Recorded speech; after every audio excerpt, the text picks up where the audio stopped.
কতক্ষণ আমরা বসে আছি এখানটায়, 1 ঘন্টা হতে গেল, ওদের এখনো স্বাদ হচ্ছে না, ড্রেস পাল্টেই যাচ্ছে। আমাকে দেখেছে যে আমি গাড়ির ভেতর ড্রেস পাল্টে নিয়েছি, ওদের ড্রেস পাল্টে। কোথায় গেছে ওরা? স্বর্ণরা গু করতে গেছে।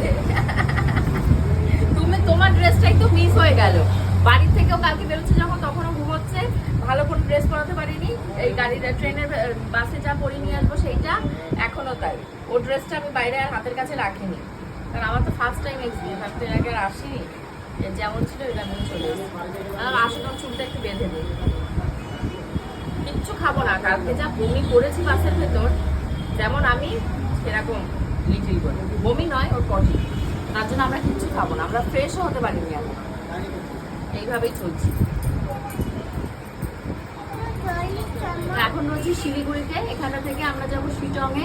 শিটংয়ের কতটা রাস্তা কখন এখান থেকে? 2.5 ঘন্টা গাড়িতে। আমি পুরো ফ্ল্যাট।